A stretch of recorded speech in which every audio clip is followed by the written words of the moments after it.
Thank you very much for joining me in this video. I'm going to be telling you 6 things you need to know before you learn Python. Why do I want to tell you this? I continue to get people who ask me different questions. They want to learn Python, and some of them actually do, but they in the middle they don't, or they stop, so they don't finish it. And I feel the reason why people start but they don't follow up is maybe because they don't have the right information before they actually start learning it. So in this video I'm going to tell you 6 things that you need to know before you learn Python. I believe that if you go through these main points, it will help you in your learning journey and you won't be disappointed. Before I continue, if you are here to subscribe to my YouTube channel. In my channel I talk about politics, I talk about programming, and I'll be talking about career development. I just talk about anything really, anything that is interesting me. But trust me, what interests me will, one way or the other, it will also interest you some way or the other. Yeah. So back to our discussion, 6 things that you need to know before you learn Python. The first thing is you need to understand what is the difference between a front-end application and a back-end application. Many people learn Python because they thought they don't know what Python really is, and by the time they start learning and they discover what Python could do, they become disappointed and then they stop. You get that? So if you want to learn Python, what is a front-end application and what is a back-end? Back-end is an application that runs at the background. Example of back-end application is Java, Ruby, Python, PHP, C, and the likes. But when it comes to front-end, you talk about JavaScript, you talk about HTML, you talk about CSS. Those are stuff that is used when you want to build a website. So some people that are actually trying to learn Python, what they actually need to learn is maybe HTML. Maybe they are just interested in front-end web design. But you know, you have to understand that, because when you understand that, you know that most of the code you'll be writing in Python, your output will not look so beautiful. So you need to understand, and some people actually need to see that effect when they are writing their program. So you know, there is a way it affects motivation. So if you can answer that question, if you learn the difference between the front end and the back end, so you can decide what kind of what type of programming language favors your kind of interest. Secondly, another thing you need to understand, you need to ask people, or maybe you read about it online. You need to know what can you do with Python. Obviously there are so many things you can do with Python. Python is one of the 5 most popular programming languages in terms of usage. So there are so many things you can do. You can do the background, the backside, the end of website. You can do data analysis, you can access API, you can do machine learning, you can do object detection, you can even use framework like Django, like Flask. There are so many things you could do with Python, but you need to understand what you can do, because there is no point learning Python if you don't need to use Python.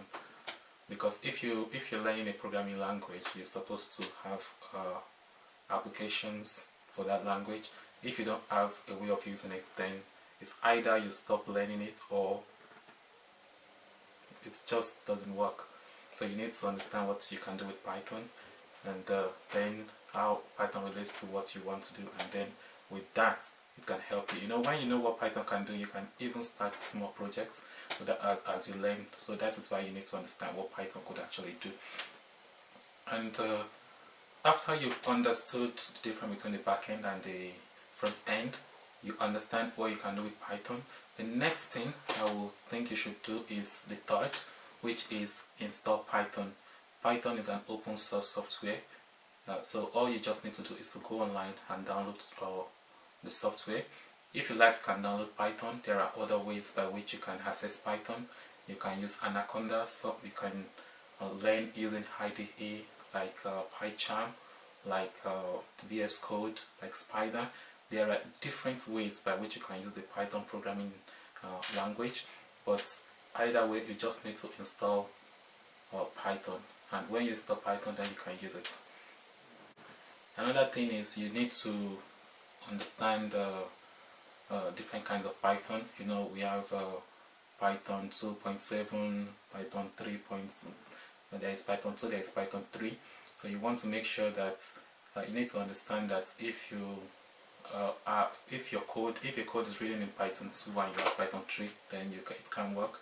So I would say you need to understand the differences between the different versions of Python, because it will help your work. Because sometimes when you're working, you need to use Python of a particular version.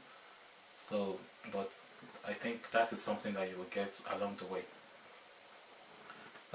Another thing, the fifth one, is that when you are learning Python, it is necessary for you to just go online, look for job hires that involves Python. So you know, when you go online, what that does is it helps you to actually know which area of Python you like, and it also motivates you, because some people are learning Python to become a Python developer.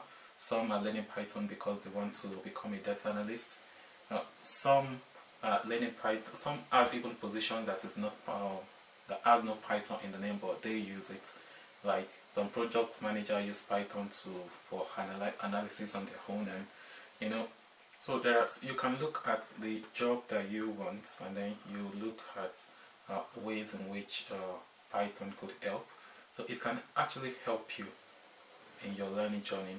So you do something like that. You just go, you look at there are so many. You don't even need to go to a particular job site. Just put it in Google jobs, Python jobs, and it will bring out loads of them for you. And then finally, there is something I want you to know, or the sixth thing that you need to know before you start learning Python is you can be a Python developer without even knowing everything about Python. You don't need to know everything about Python. That is a mistake people make.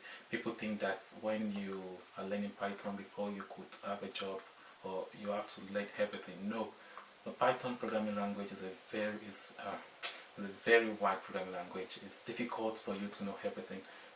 So many people have been using this programming language for so many years, and they don't know everything about it. All you just need to do is you know a particular area, and then you understand, try to, as much as possible, know it. What's the little things that you know, make sure you know it very well, and such that you can apply it, you can use it, because that is the most important thing. Some Python developers, some people, they don't even do machine learning. Some people, there is object detection, there is deep learning, there is some form of data, and some people, they just need Python for web scraping. So sometimes it might just be some aspect of Python that you need. You might not need everything. So you need to understand that and take that into consideration. So if you want to learn Python, you don't need to know everything before you get a job. You just need to make sure you know the things that you know very well. So let me know if you agree with my sixth point that I feel you should know before you start learning Python. If there are extra things that you feel is very important, add it in the comment section. Let me know how you think. Obviously there are so many things and there are so many ways to achieve the same goal, but I just feel these six, they are things that you need to think about. And if you have been watching this video to this point, thank you for watching. I hope my video has helped you in making your decision or pertaining which particular programming language to learn. Don't forget to subscribe, because I'll be making videos, tips for Python programming language. So thank you very much, and I'll probably see you in my next video. Thank you for watching this video. don't forget to subscribe. If you have any question, put it in the comment section below. I want you to know I will always be available to support you through your learning journey. Ask me questions, and it will be helpful for you if you go through my playlists, watch the videos. Thank you very much.